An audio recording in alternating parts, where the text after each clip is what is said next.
Copy.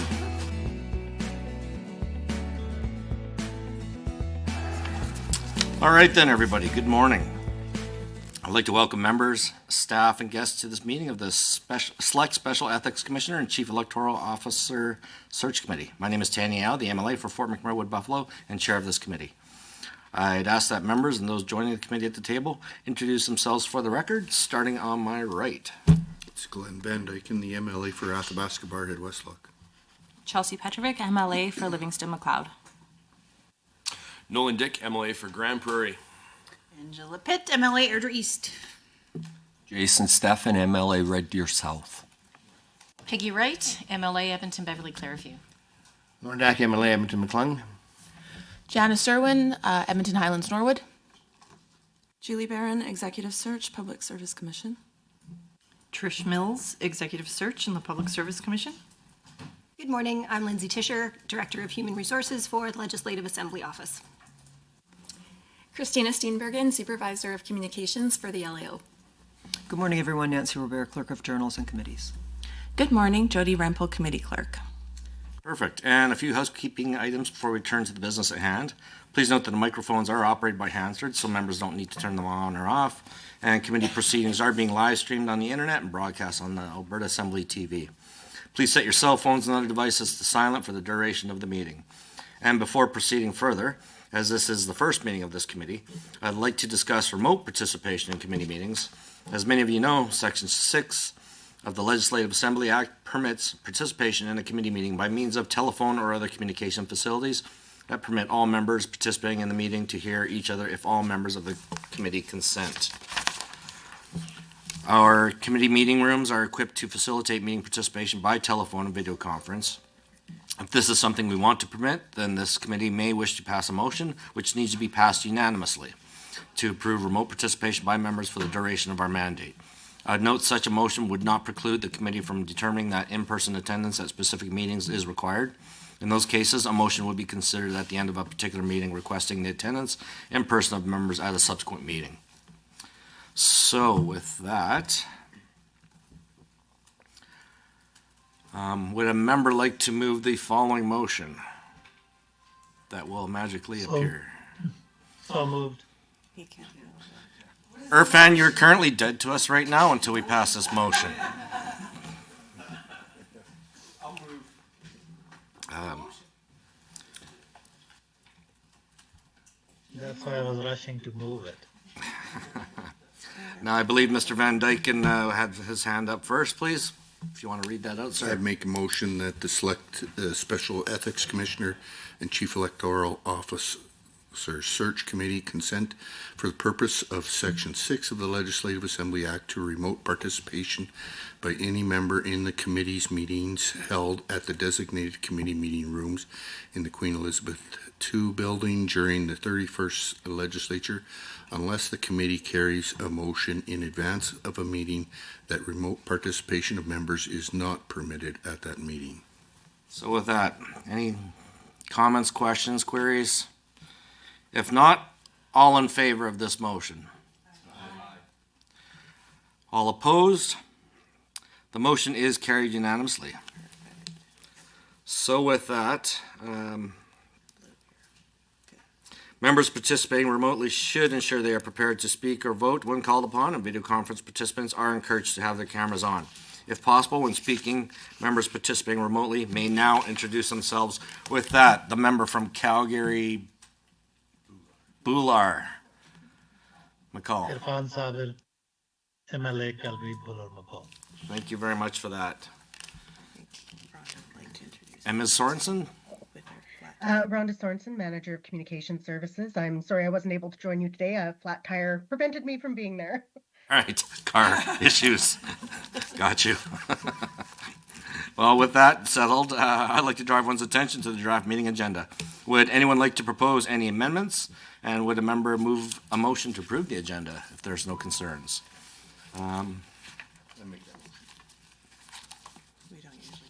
Okay, and with that, Mr. Glenn Van Dyken moves the motion that the Select Special Ethics Commissioner and Chief Electoral Officer Search Committee approve the proposed agenda as distributed for its December 19, 2023 meeting. I'll only ask the question once. Is anyone opposed to this? Seeing, I should do. Gotcha. All right, first off, is everyone in favor of the said motion? Aye. Anyone opposed to the motion? The motion is carried. Thank you so much for that. All right, search committee orientation. Like the standing committees of the Assembly, the Select Special Ethics Commissioner and Chief Electoral Officer, search committee operates according to instructions from the Assembly, by rules provided in standing orders, and by established practice. In this case, the mandate of the committee is provided in Government Motion 15, which was agreed to by the Assembly on December 5th, 2023. Our job is to look for the best candidates to fill the positions of Ethics Commissioner and Chief Electoral Officer, and then make our recommendations to the Assembly. Once we've made our recommendations, our mandate is complete. Are there any questions regarding the committee's mandate? All right. Although we have already introduced ourselves for the record, I'd like to take a moment to provide committee members with some additional information about those joining us at the table and about the support available to us during the search process. From the Public Service Commission, I'd like to welcome Trish Mills, the Director of Executive Search Services, and Julie Barron, Executive Search Consultant. The team at Executive Search have generously agreed to provide us with professional support for the duration of our mandate. Trish and her team have assisted many of the search committees over the years, and I know that some of the members on this committee have had the opportunity to work with them both on previous searches and would attest to the high quality of work that they do. Of course, we also have significant support from the Legislative Assembly Office, including Shannon Dean, the Clerk of the Legislative Assembly, Terry Cherkowicz, Law Clerk Lindsay Tischer, Director of Human Resources, Rhonda Sorensen, Christina Steenbergen, and their colleagues in Communication Services. And of course, there are all those other people that are working hard behind the scenes, including Venue Services, Information Technology and Broadcast Services, Legislative Assembly Security Services, and Hansard. As most of us are new to the search process, I'd like to review some of the practices that have been adopted by previous search committees and consider where they should be adopted by this committee. It is important to have this conversation now, not only for the benefit of committee members, but so that potential applicants are aware of how their personal information will be handled. First of all, I'd like to address the fall issue of substitutions. The standing orders allow for an official substitute to be designated to participate in a committee meeting. However, in order to ensure continuity and fairness for all candidates during the recruitment process, the members of the previous search committees have agreed amongst themselves not to appoint substitutes once the selection process begins.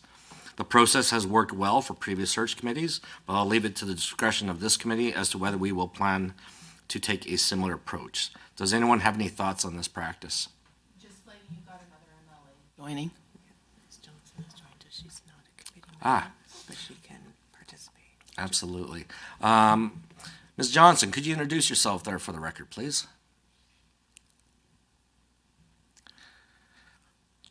Jennifer Lacombe-Panoka, are you able to introduce yourselves for us, please?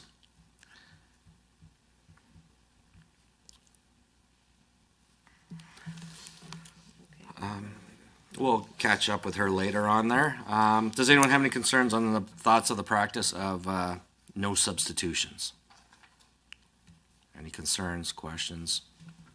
Can I just clarify then? So it means that they're, regardless of, like, if I have an MLA sub for me next time, that person will be I won't be able to have another sub moving forward. Is that correct?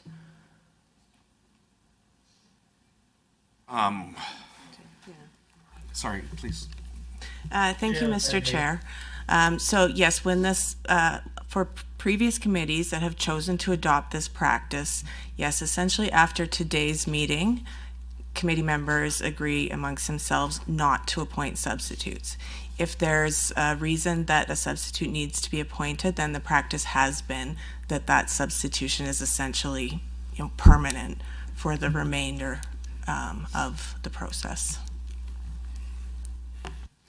Mr. Jack.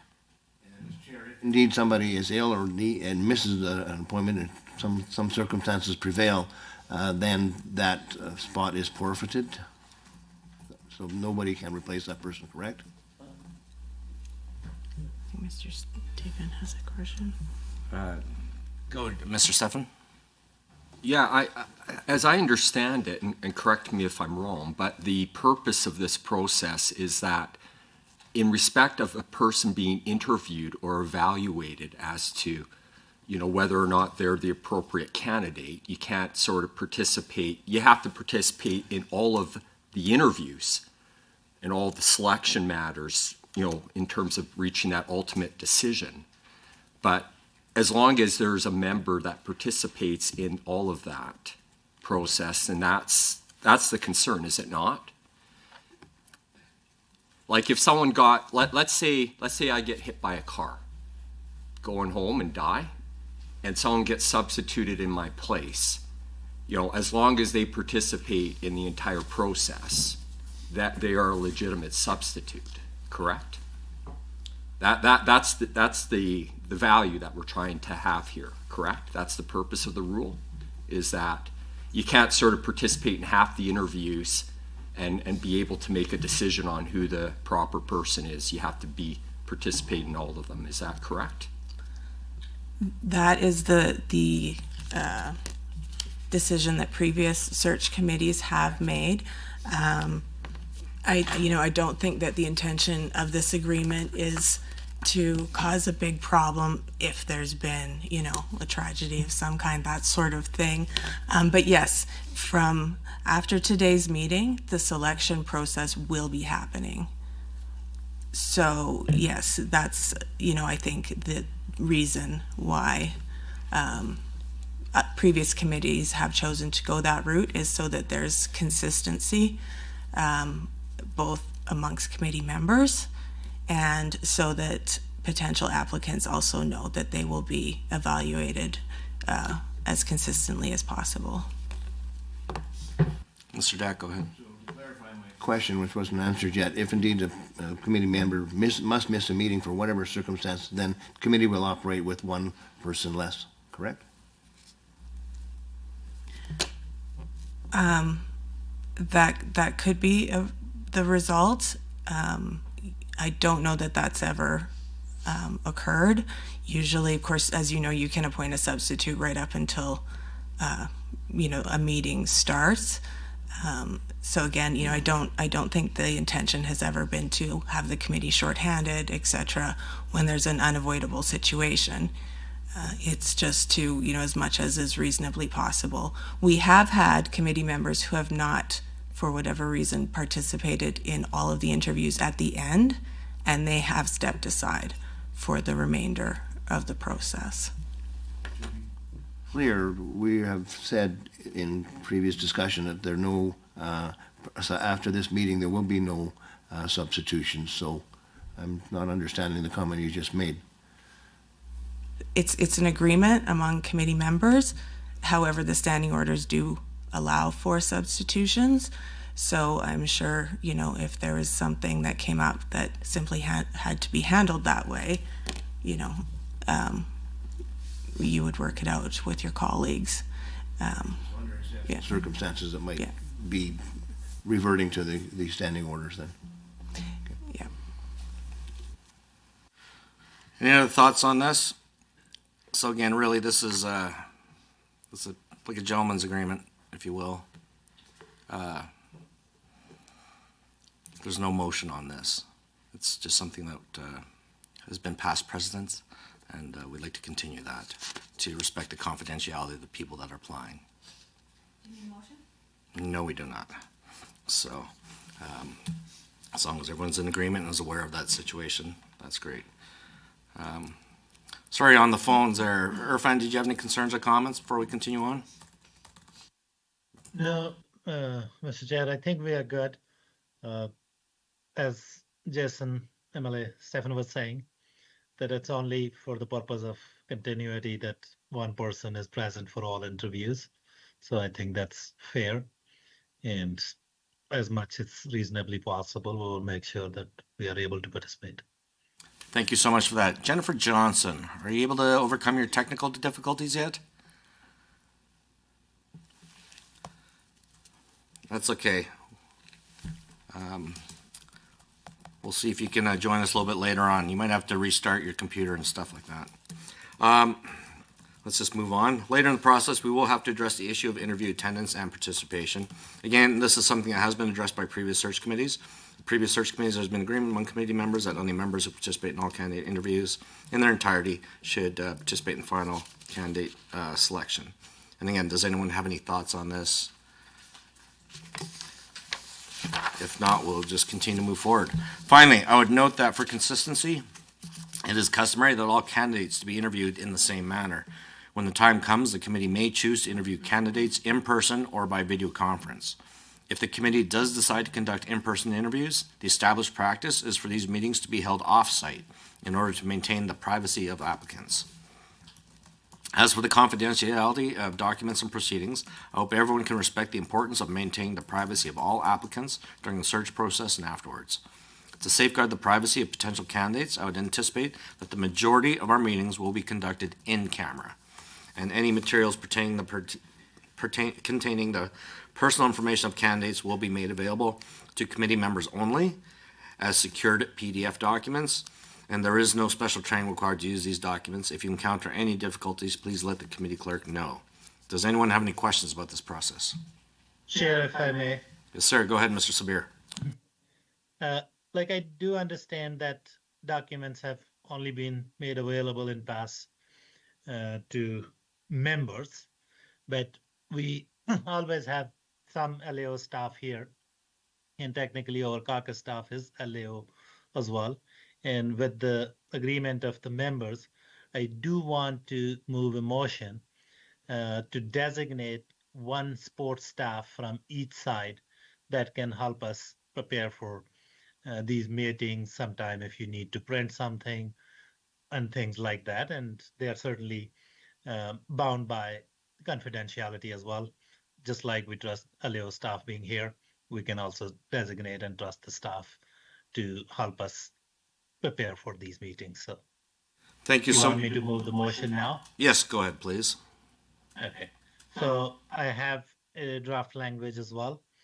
Member from Calgary, McCall, to move that the Select Special Ethics Commissioner and Chief Electoral Officer Search Committee authorize each caucuses to designate one staff members to be granted access to protected documents on the internal side to support the work of committee members. I should note that this motion was put on notice, so we were aware of this. Does anyone have any concerns or questions about this notice at this time? Mr. Van Dyken. Yeah, I guess my only question is if this has been done in the past, or is this setting possibly new precedent? Do we have any concerns with regards to applicants being made aware of this this practice going forward? Thank you, Mr. Chair. So this would be a new practice. Normally, it is only committee members who are provided the applications. But beyond that, of course, that's a decision for the committee to make. You would be, if you choose to go this route, you would be making that decision on the record. So applicants would have notice in that sense. Any other concerns, questions, comments? With that, all in favor of the modus on notion to grant access to protected documents to one designate from each caucus. All in favor? Aye. All opposed? And so with that, that motion is passed. We are setting new precedent. Thank you. Thank you for that, Mr. Sabir. A draft timeline was posted for the information of committee members. As many of you know, the contract of the current Ethics Commissioner and the contract of the Chief Electoral Officer expire shortly before the end of May 2024. There's provision in the applicable legislation for acting appointments or brief contract extensions, which the Standing Committee on Legislative Offices can deal with if required. However, I hope that this committee will be able to complete the recruitment process and make recommendations to the Assembly before the spring session has concluded. The Assembly will need time to consider our recommendations, and should it choose to accept them, the appropriate government motions will need to be agreed to. If this process is not completed in the spring, the appointment of the new officers cannot be completed until the fall session. There are a number of things that may require some flexibility in the schedule, but it's still a useful tool for planning purposes. Does anyone have any questions about this document? Online? No questions? Perfect. All right, moving on to decision items before the committee today. Members should have copies of 2 position profiles. Before opening the floor for discussion, I will quickly remind everyone that the salary range for the officers is set by the Standing Committee on Legislative Offices and reviewed annually. The committee has also determined that the position of the Ethics Commissioner is a .8 full-time equivalent. Should a future commissioner wish to change this, they would make a case to that committee. In addition, there's legislation in place that provides for the mandate of every officer in the legislature. It is not the mandate of this committee to determine the roles and responsibilities of either the Ethics Commissioner or the Chief Electoral Officer. When we are considering position profiles, we are determining whether or not the profile accurately reflects the relevant legislation and highlights what we may be looking for in a candidate. We'll deal with each profile separately, but are there any general questions at this time? Nolan Dick, go ahead. Mr. Dick first, please. Excellent. On the actual just profile here of the Ethics Commissioner, I'm just curious on the educational side. This might just be a question for our staff, LAO staff. A degree in related discipline, such as law or public administration, is that the only 2 degrees, or is it still open interpretation past that for education for this individual? Sorry, can you hold that question there? Sure. I think that's a question that you want to have just a little bit later here. Jumped ahead. Yeah. He's just so eager. Yeah. Sorry. Online, Mr. Sabir, did you have a question about the a general question? Mr. Chair, I was going to suggest that if executive search staff can just walk us through like high level requirement, what's included, what's required.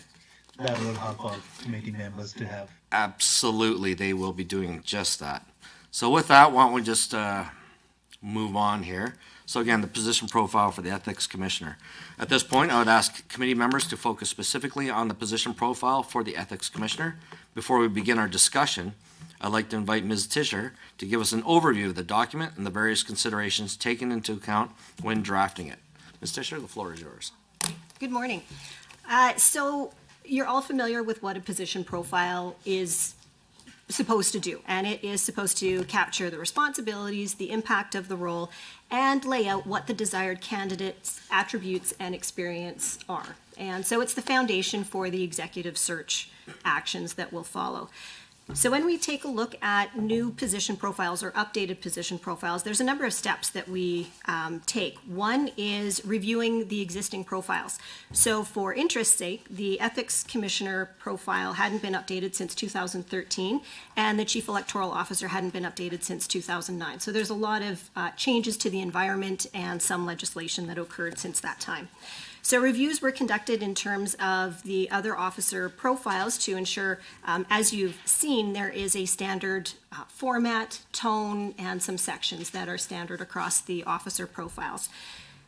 What we look at when we're building the profiles are the acts. Everything, the roles and responsibilities are drawn directly from the act or the legislation themselves. But we also take a look at the annual reports and business plans to get an idea of how that is being enacted through each of the officers and their staff as well. We do collect cross-jurisdictional information if there are like positions across the country as well. So that leads us to the Ethics Commissioner profile that is in front of you today. So I won't go through line by line, but as suggested, I'll just go through highlights of the sections. And so, as you can see, there is a standard opening or approach, which is across all of the profiles. That is just an umbrella statement that is for somebody who is interested in the role to get a better idea of what the role of the Ethics Commissioner is and what the Ethics Commissioner does. Then we go into a position summary, which captures the high points of the role. That is Section A. Section B is pretty standard across all of the officer profiles, and that's the relationship to the Legislative Assembly. The authorities vary for each of the positions, but they are what guides, in this case, the ethics commissioner. So some are the acts, which again, the role is derived from, and some are more administrative in nature that guide, in terms of financial administration, those types of things. The major responsibilities, you'll see that there are specialized responsibilities in here that are linked to legislation. But then there's also a second part, which is executive management and leadership responsibilities that you'd be looking for for somebody to come in and be able to carry those out in this role. Section E outlines the financial and human resource management, in this case of the ethics commissioner. So you'll note that the office is fairly small in operation with 4 FTEs and an operating budget of just about $1 million, but it is a very specialized role. Section F is contacts and professional associations. And Section G, terms and conditions. Again, I want to reiterate what the chair has drawn your attention to, that under the Conflicts of Interest Act, the ethics commissioner may be appointed on either a full or part-time basis and is currently 80% of full-time.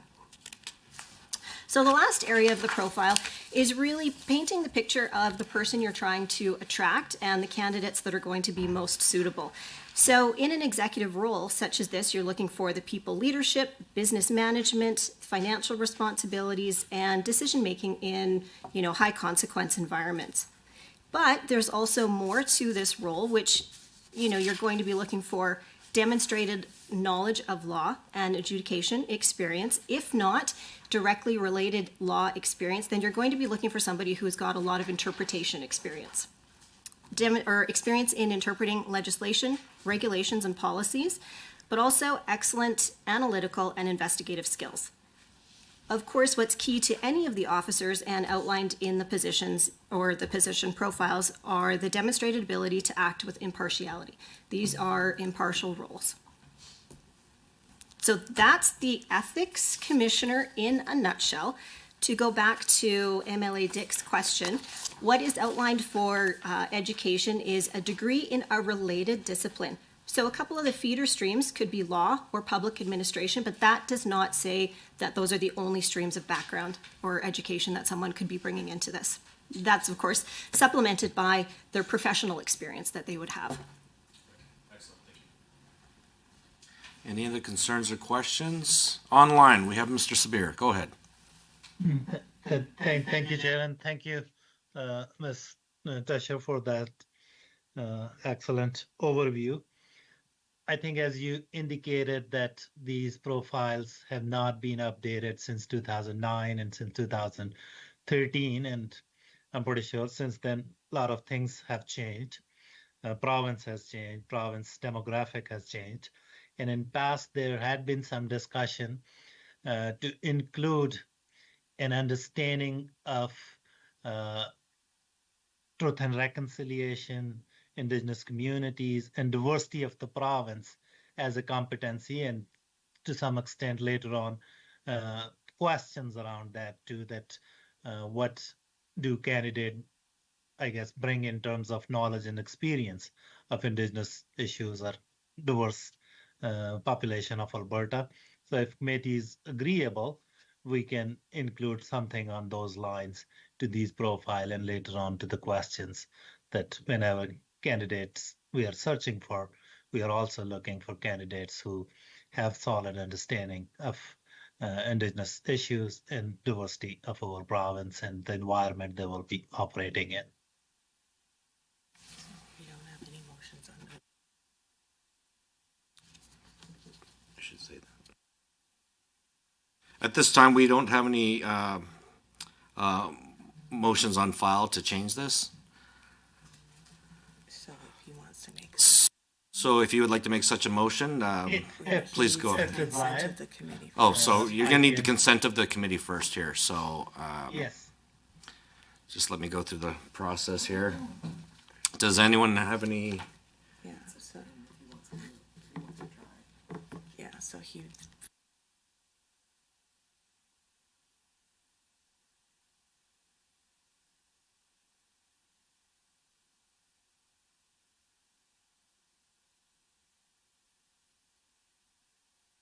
I'll ask the members in the room here if Mr. Sabir has permission to propose his amendment. If, just for clarity, Mr. Chair, I just want to confirm that Mr. Sabir is wanting to move the motion to get consent to put his that motion on the floor. Is that correct? Yes. All right, excellent, thank you. So that's all good, so majority rules, he can or he can't. All in favor of allowing Mr. Sabir to propose a motion, please say aye. Anyone opposed? All right, with that, Mr. Sabir, you please go ahead with your motion. Thank you, members. I don't have a draft motion, but with the help of the LAO staff here, I would like to have something included which basically says that Select Ethics Commissioner and Chief Electoral Officer Search Committee include understanding of Indigenous communities and diversity of the province as a skill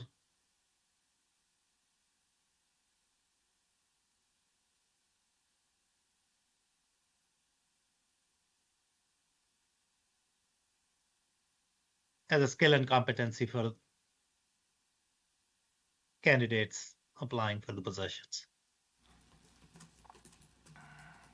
And however you can beautify this motion, that's fine with me.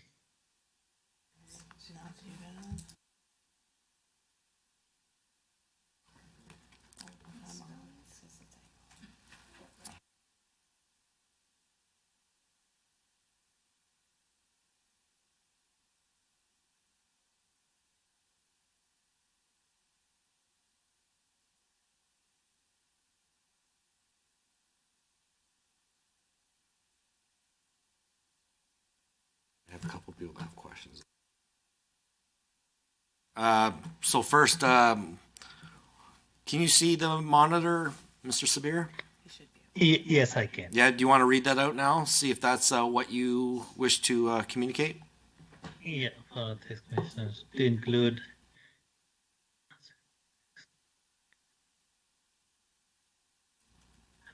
I think that captures the idea that whoever is applying, I do want them to have some understanding, some experience of Indigenous issues and the diversity of the province. So that what captures, but I am open to any suggestions from any members, any colleagues. Thank you very much. And with that, I have first up Mr.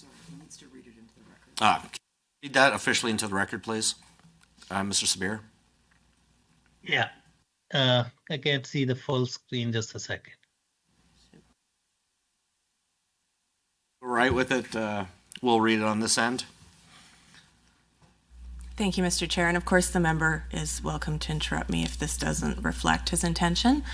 But currently, the motion reads that the Select Special Ethics Commissioner and Chief Electoral Officer Search Committee amend the position profile for the Ethics Commissioner to include an understanding of Indigenous communities and diversity of the province as a skill and competency for candidates applying for the position. So with yes, perfect. So with that, let's go to questions. We have first up Mr. Glenn Van Dyken. Yeah, thank you, Chair. And I guess my first take on this would be I'm not sure where we stop drawing the line. We are looking for candidates that are able to fit the role of Ethics Commissioner. And if we start identifying all the different individual communities within the province, I believe that we're narrowing it down to a point where we potentially have limited access for ethics commissioners. I understand the intent or the hope that Member Sabir has, But I also believe that the search committee does have the ability to decipher, based on the competencies that the candidates put forward, which candidate will best fit the role for all aspects of our province and the diversity within our province. So I would suggest that this might be a motion that is narrowing down things unnecessarily. Thank you for that. And next up, I had Ms. Petrovic. Thank you, Chair. Yeah, I just have to say, as I read this motion, I, as it stands, I don't think I can support it. I don't believe that a skill and competency is something that is measurable. And as we read the position summary, is to promote an understanding and obligations of a member of the Legislative Assembly, the designated householders, designated seniors, official and political staff under the Acts. So as this motion stands, I don't see it to necessarily be part of this position, although I think the intention is, I think his intention is well meant, but as it stands, I don't foresee this as something I can support, just as it narrows down what we're actually looking for and the whole point of what the Ethics Commissioner is. So thank you, Chair. Very much for that. Mr. Dack.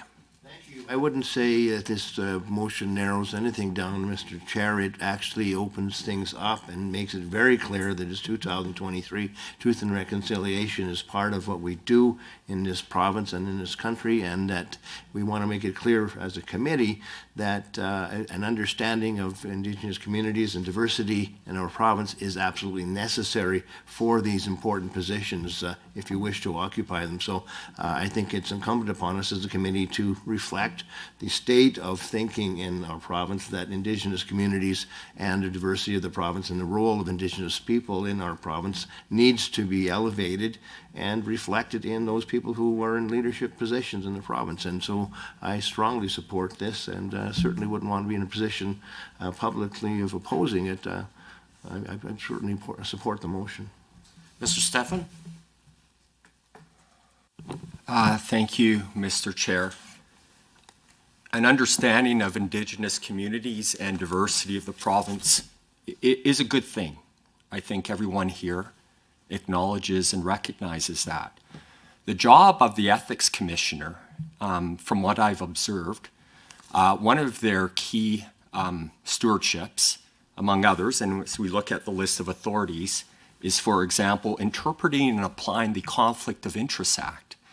That act applies regardless, and in the same way, whether an individual is Indigenous or not.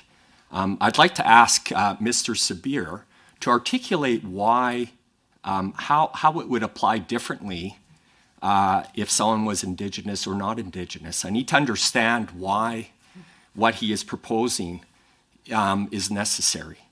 There are many very good things that, characteristics that we can all have. None of us possess all good things. This is implying the Conflict of Interest Act. So whether an individual is Indigenous or not Indigenous, I'd like to understand why the Conflict of Interest Act applies differently. Mm-hmm.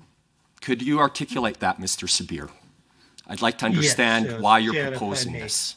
Go ahead, Mr. Sabir. First thing is that by adding that understanding of Indigenous communities, issues, and diversity of the province, I'm not saying that candidate be Indigenous or candidate be from one particular community. All I am saying that in 2023, our province looks much different than what it looked when these profile positions were first created. Now, we had a report from Truth and Reconciliation Commission that we have an obligation, positive obligation, to have people in possession of power that who can further the cause of reconciliation. For instance, in this case, it's Ethics Commissioner. The next position is Chief Electoral Election Officer. So participation in elections from these Indigenous communities, from diverse communities, from communities I represent is important.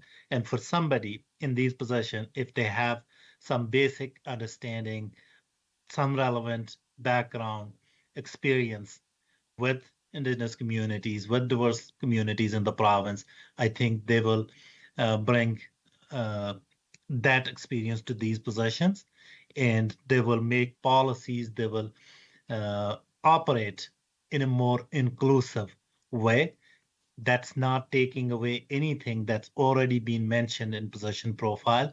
It's just including another skill, another competency for the candidates. I think that will bring value to these positions. Thank you for that, Mr. Sabir. Mr. Stefan had a follow-up question, and then we have Ms. Pitt and Ms. Petrovic as well. Yeah, Member Sabir, appreciate again your sentiments. You didn't answer my question. My question is, how would the Conflict of Interest Act be applied differently? In the list of authorities, I don't see recommendations on the Truth and Reconciliation as one of the relevant authorities that the Ethics Commissioner applies. Certainly that is within the purview and scope of, say, a Minister of Indigenous Affairs. There are certain roles and duties in the legislature that would be a very relevant authority.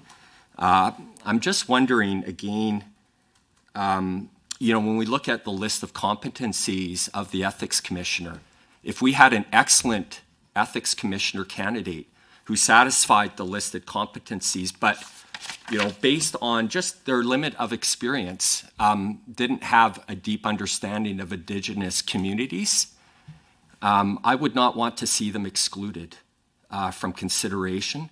I'm troubled by this proposal. I have difficulty in understanding from Mr. Sabir why this is a necessary condition, and I'm not going to support this. Thank you. Ms. Pitt. Thank you, Mr. Chair. Actually, Mr. Stefan sort of encapsulated my thoughts on this. My first thought is this actually necessary, or is this something that the committee can have a discussion with prospective candidates when they come in more appropriately? Because I think you can actually have a proper conversation about diversity and inclusion and all the things with the candidates that come in. And I actually think that's probably our responsibility as members of this committee when we're interviewing candidates. And there's a number of other different questions that I think we're going to ask them, and you're going to have a more fulsome answer in that discussion. I'm concerned this actually is no longer inclusive, as Mr. Stefan alluded to as well, and that it is not being applied fairly across the board for all candidates. Yeah, it's 2023. I understand that. I think everybody understands that, and we're certainly going to have that discussion with the candidates in the room as they come in. But I think we're going the wrong direction with this motion. While the intent is great, there's another way to achieve this goal. Thank you, Mr. Chair. So much for that. Ms. Petrovic. Thank you, Mr. Chair. As we were talking about this, I think Member Stefan, hit the nail on the head with this.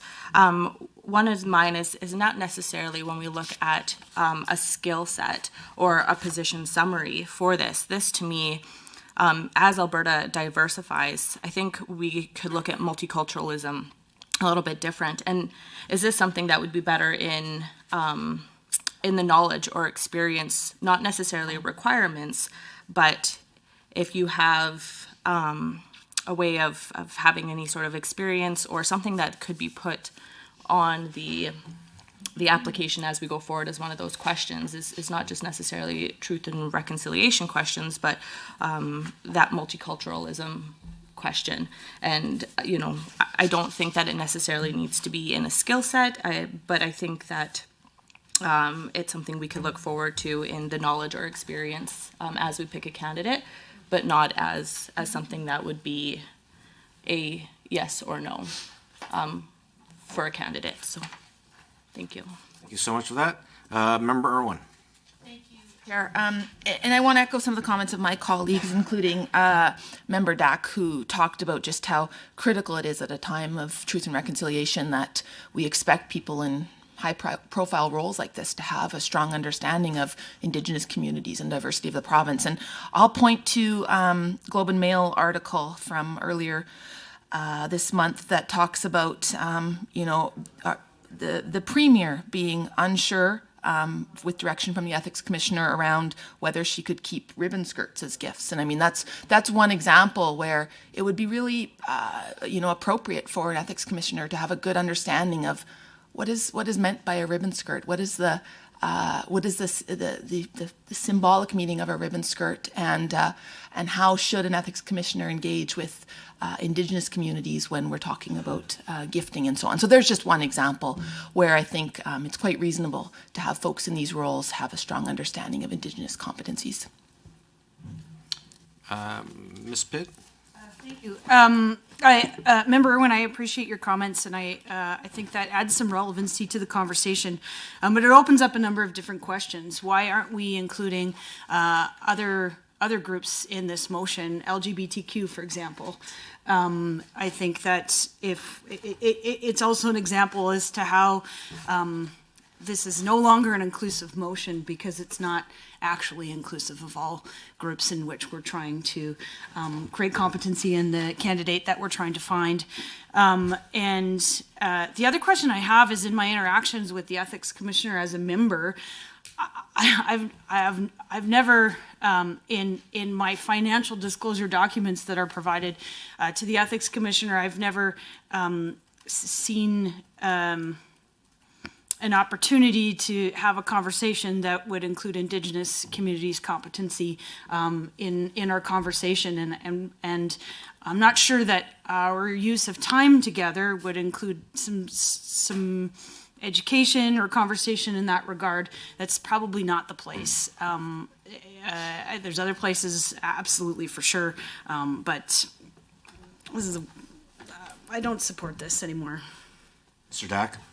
Thank you, Mr. Chair. I'm just wondering if indeed staffers can answer the question about some issues that came up just recently. In the interviews, I'm wondering if it's normal to ask about competencies or knowledge that isn't part of the profile. As in the past, has that taken place? Is that an area of discussion we can delve into? Has it been delved into in the past?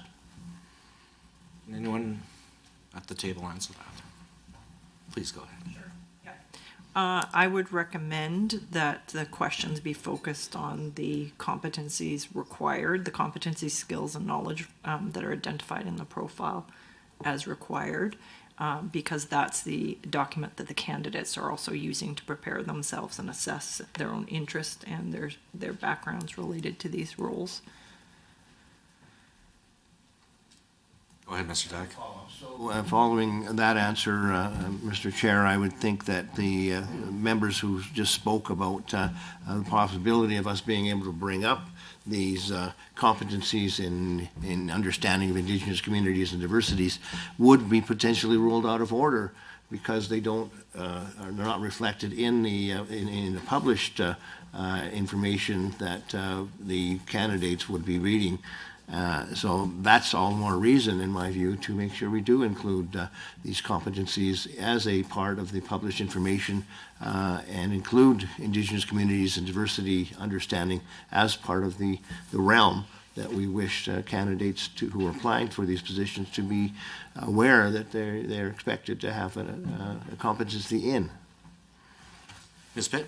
Just a thought, perhaps we vote down this motion, go back to the original motion, but I would suggest, and I think this is going to be part of the committee process, that we have a number of questions that we ask the candidates, and we include this as a question for the candidates, and a number of other different things that we think are important for a candidate in this position in 2023, and move on.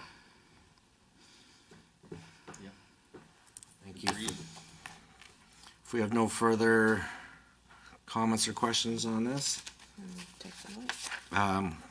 let's take a vote. So the vote is to support the motion as presented on the screen.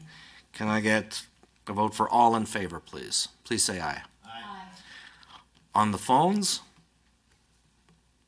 or on the monitor?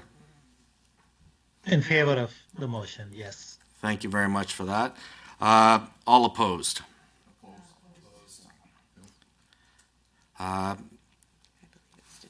Yeah, I believe that has been defeated. The motion is defeated. Chair, can we get a recorded vote on this one? All right. A recorded vote has been requested. Those in the room who are in favor of the motion, please raise your hands. Online? No, Oh, sorry. Yeah. Those in the room who are opposed to the motion or amendment? Just let me, I have to read their names. Oh, sorry. Go ahead. Thank you, Mr. Chair. So I'm sorry, those in the room voting in favor of the motion, I see Ms. Wright, Mr. Dack, and Member Irwin. All right. Those in the room who are opposed to the motion, please raise your hands. Thank you, Mr. Chair. I see Mr. Van Dyken, Mrs. Petrovic, Mr. Dick, Ms. Pitt, and Mr. Stefan. All right. For those members participating remotely, please turn on your cameras and microphones if you wish to vote. When the committee clerk calls your name, please indicate whether you're in favor of or against the motion. Thank you, Mr. Chair. I see the Honorable Mr. Sabir. In favor. Okay, have all committee members who wish to vote done so? I believe so. Thank you, Mr. Chair. I have 4 in favor of the motion and 5 against. So that motion is defeated. Thank you very much for that. No. Go back to. We do need. So with that, we will move on to the final motion regarding the Ethics Commissioner as distributed. Does anyone wish to read that out? Mr. Van Dyken, please go ahead. I've got a question before we move on. So currently, the Ethics Commissioner's position is 0.8, and I believe I heard earlier on in the description that the Ethics Commissioner made that determination, or was I inaccurate in that? I guess, who makes that determination, and how will we be advertising that going forward? Please go ahead. Thank you, Mr. Chair. So for all of the officers, it's the Standing Committee on Legislative Offices that sets the salary range. It is also that committee that just determines in this instance that the position is 80% full-time. Previously, it has been 70%. When an officer has thought that that needed to change, they have made their case to that committee, and that committee makes the decision. I believe there is a notice in the ad and also the profile that it's a 80% full-time position at this time. Mr. Stefan? Sure. I have a question about the profile. Is that okay? Is that's this is the time for that? It lists a number of authorities in letter C of the profile. I'm just wondering, is the Ethics Commissioner specifically noted in each of those legislative authorities and the scope of his or her stewardship defined? For example, in the Freedom of Information and Protection of Privacy Act, as an example, I assume that the Ethics Commissioner is specifically listed as having a job in it, and the scope of her or his authority defined. Is that correct or wrong? There are a number of acts. So the Conflicts of Interest Act, as an example, specifically states the role of the Ethics Commissioner. There are a number of these: the Financial Administration Act, the FOIP Act, the Legislative Assembly Act, the Public Interest Disclosure Act, and the Public Service Act, where that role is not specifically stated. They are linked to the governance of employee groups and administrative components. So as an example, you had brought up the, which act specifically did you bring up? Well, I was asking about all of them. So those acts, as an example, the Financial Administration Act, it doesn't explicitly state what the Ethics Commissioner role is, but it states what the role or what the responsibilities of stewardship of public funds would be. So what are eligible expenses, what aren't eligible expenses, what is mileage rate, those types of things. So there's a number of these acts that govern the administrative or corporate services components, like they do for the Legislative Assembly office. So the Public Service Act outlines how you can recruit employees, how, public severance would be. Public Interest Disclosure Act is the Whistleblower Act, so if there were any wrongdoings, what the process would be in that. So they're the administrative components that govern the office running. So in terms of the role of this individual as an executive leader, it gives the structure of the rules that they must follow. Is this a new, of course, the Conflict of Interest Act? Understand the scope and stewardship of the Ethics Commissioner, to ensure that there isn't, a conflict of interest with a member, in terms of a private interest furtherance. Adding in authorities that don't specifically define or refer to the Ethics Commissioner and the scope of his or her duty in respect of that piece of legislation, is that something that is new in terms of the job description? You'd mentioned this had been updated. Is that something that has been now inserted into that wasn't there before? No, it's been in the last four, actually, since 2017. That's been a component of the position profiles. Because again, while it's not a specific role for the Ethics Commissioner, as the Ethics Commissioner, it governs that role in terms of the financial responsibility in the running of that office. So as an executive manager, those are rules that they must follow. Oh, in terms of his or her own office as the Ethics Correct. Commissioner. Yeah, so that's what I'm meaning by the administrative components of those acts. So which ones are administrative and which are actually his or her job? Like the Conflict of Interest Act is actually him or her acting, and the other acts that you're referring to then are ones that govern his or her operation of the office of the Ethics Commissioner office. Is that what I'm understanding? absolutely. So those that govern the office would be the Financial Administration Act, the FOIP Act, the Legislative Assembly Act, the Public Interest Disclosure Act, the Public Service Act. Those that are where the Ethics Commissioner is specifically named is the Code of Conduct and Ethics, the Conflicts of Interest Act, and the Lobbyist Act. So that's the differentiation between the operational administrative side and the acts that govern the role of the Ethics Commissioner, the specific role of the Ethics Commissioner. Okay, you didn't list a couple other authorities that are there. The Premier's and Minister's staff employment orders, those are stated specifically for the role of the Ethics Commissioner. What else did I miss in there? The Public Sector Compensation Transparency Act. Okay, that is an administrative. So that basically is the public, the sunshine list for staff. over a Sunshine certain list. Threshold, yeah. Yeah, I like the sunshine list. I wish it was a lot smaller. Sorry. Because there weren't so many on the list. Yeah, I just wish it was not as big. Okay, no, that actually helps. I was kind of confused when we had all these authorities, and so I didn't appreciate that some of the statutes are basically acts that the Ethics Commissioner has to be aware of in fulfilling, leading and conducting his or her office. Is that correct? Absolutely. And then the ones in which that office actually has a role that's specified in the legislation is the ones that you've listed. That helps me out. Thank you. Appreciate that. Any other questions, concerns, comments? With that, did anyone want to read out the motion? Someone needs to move it, yeah. Anyone wish to move that? Please, go ahead.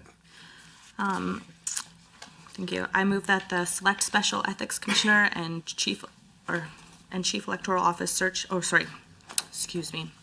I move that the Select Special Ethics Commissioner and Chief Electoral Officer Search Committee approve the position profile for the Ethics Commissioner as distributed.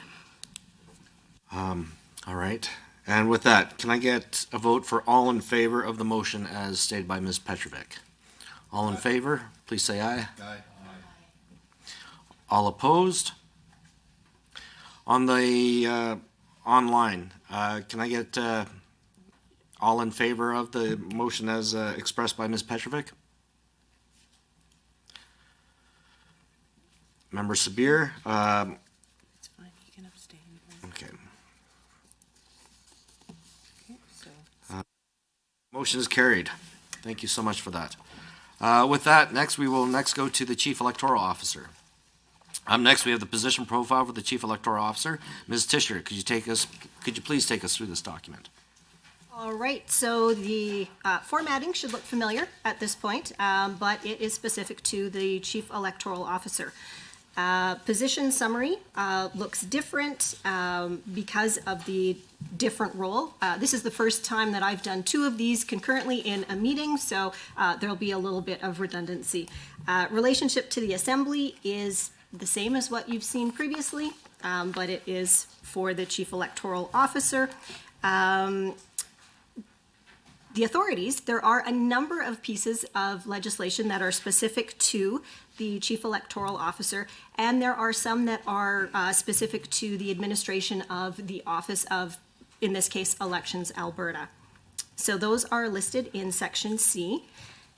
Section D, which is major responsibilities, unfolds a bit differently in this profile as it starts with the executive management piece and then outlines key responsibilities that are linked to different pieces of legislation. So it looks a little bit different than it did in the Ethics Commissioner just because of the number and different pieces of legislation that this role is involved with. Section E outlines the financial and human resource management. And what you'll note here is that there is an operating budget that is dependent on the election cycle. What you'll also note is the number of employees changes significantly during the election cycle times, where there's ongoing staff and then there's temporary staff. That is unique to this role. Section F is contacts and professional associations. Terms and conditions are very similar, except each legislative officer has a different, some different conditions in terms of the appointment. So this is a role where there are specific terms in that area.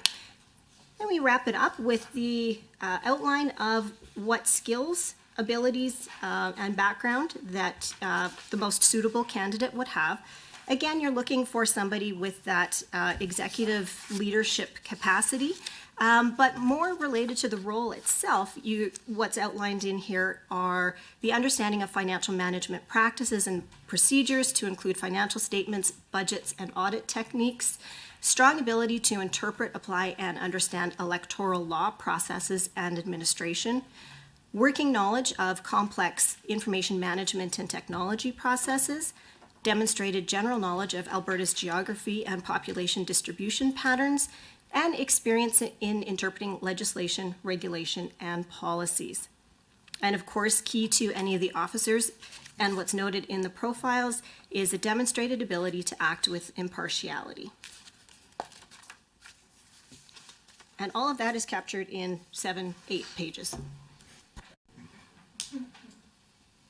Thank you so much for that presentation. With that, do we have any comments, questions, concerns? Chair, if I may. Go ahead, Mr.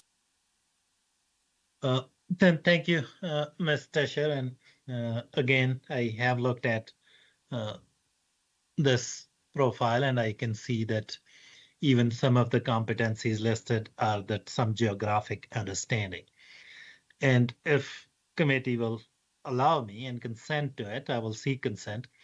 I will make the similar motion, but this time there are much more stronger reason that we have a candidate who not only understands the geography of our province, but again, our Indigenous communities and the diversity of province in all its forms, because participation makes our democracy stronger, and having somebody who understands our province, its diversity, its Indigenous communities, its composition will certainly bring much more credibility to this position and much more I guess, relevance to this position. So if committee will allow me, I'm seeking their consent to move that motion.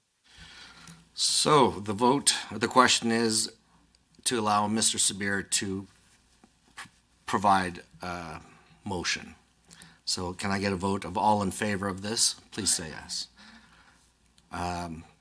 All opposed? No. That motion is defeated. Thank you very much. Back to questions, concerns on the position profile as stated by Ms. Tischer. Mr. Van Dyken. Motion. I move that the Select Special Ethics Commissioner and Chief Electoral Officer Search Committee approve the position profile for the Chief Electoral Officer as distributed. Thank you very much for that. With that, can I get a vote all in favor of the motion as... Oh, sorry.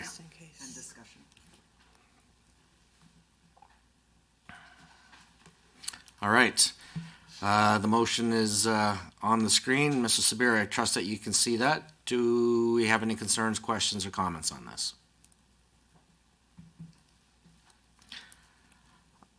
I see none. Online, Mr. Sabir, do you have any concerns, questions, comments? No, I'm good.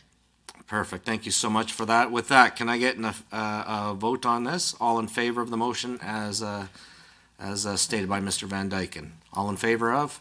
Aye. All opposed? Online, Mr. Sabir, all in favor of? Or opposed? That motion is carried. Thank you so much for that, everybody. With that, we'll now move on to a draft communications plan, and an advertising copy has been distributed for consideration. The plan addresses both searches where appropriate and also identifies initiatives specific to each position. I'll ask Ms. Sorensen to address this document, and then I'll open the floor to discussion.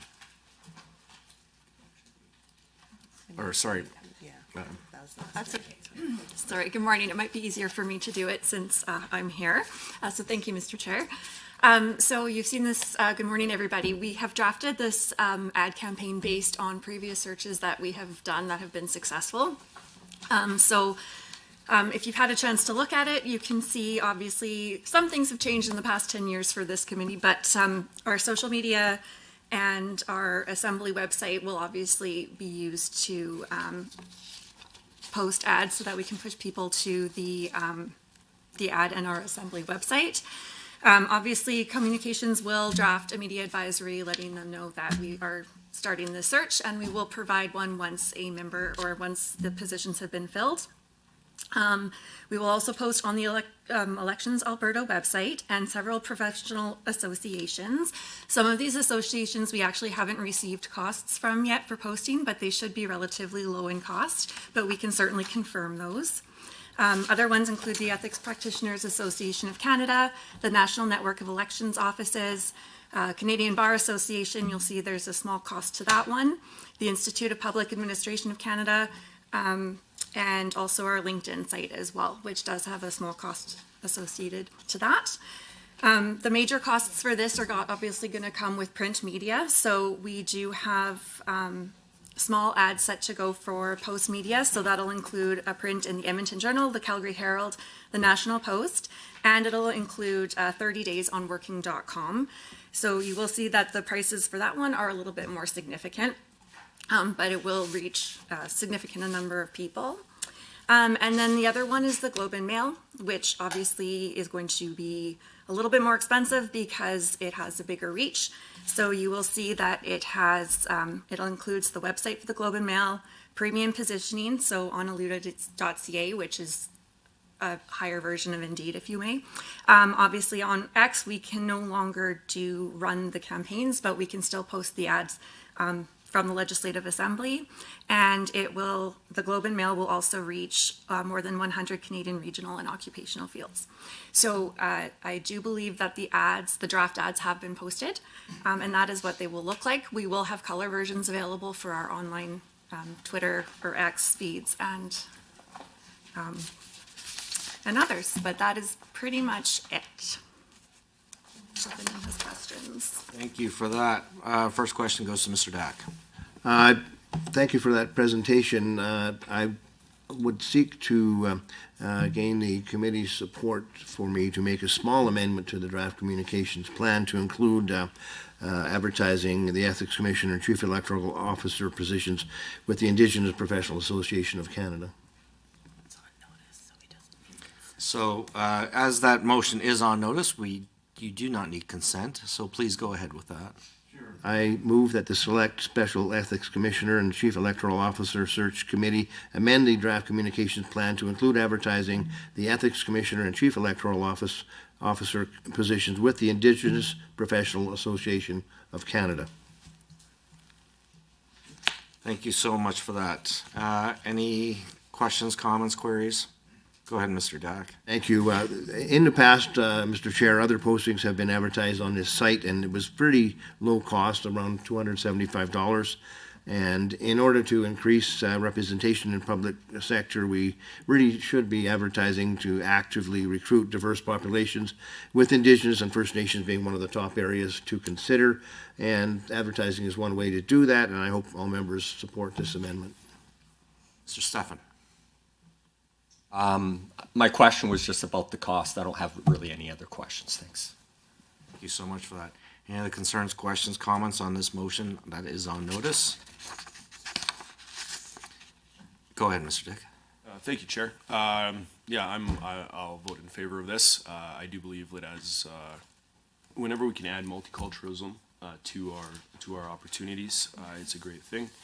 And I think that this showcases just that we are equal, bringing equality to every single person here in Alberta. And so we want to be able to showcase that and bring those points here. So I'll vote in favor of this motion. Thank you so much for that. Any other concerns, questions, comments? If not, we will proceed with a vote on this motion that is on notice. All in favor of, please say aye. Aye. All opposed? Online, all in favor of? Aye. Thank you for that. That motion is carried. Thank you so much for that, everybody. Back to the communications plan advertisement copy. Is there any concerns, questions? Mr. Dack, go ahead. I just simply move that the Select Special Ethics Commissioner, Chief Electoral Officer Search Committee approve the communications plan and advertising copy as amended. And that is also a motion on notice. With that, any concerns, questions? If not, we can proceed with a vote on that. So all in favor of the motion as stated by Mr. Dack, that the Select Special Ethics Commissioner and Chief Electoral Officer Search Committee approve the communications plan and advertising copy as amended. All in favor of, please say aye. Aye. Aye. All opposed? Online, all in favor of, please say aye. Aye. Thank you so much for that. That motion has passed.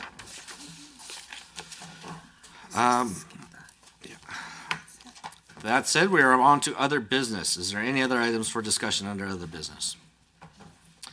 I see none at this time. The next meeting will be in February at the call of the chair. We will send out a bit of a poll to all our members to make sure that we can all agree on that. And with that, would a member like to move to adjourn? Mr. Dick. Adjourn this meeting. All right. So it is moved by Mr. Dick that December 19th, 2023 meeting of the Select Special Ethics Commissioner and Chief Electoral Officer Search Committee be adjourned. All in favor of, please say aye. Aye. All opposed? Online? Good enough for me. It is carried. Thank you so much. Everyone have a Merry Christmas and have a Happy New Year.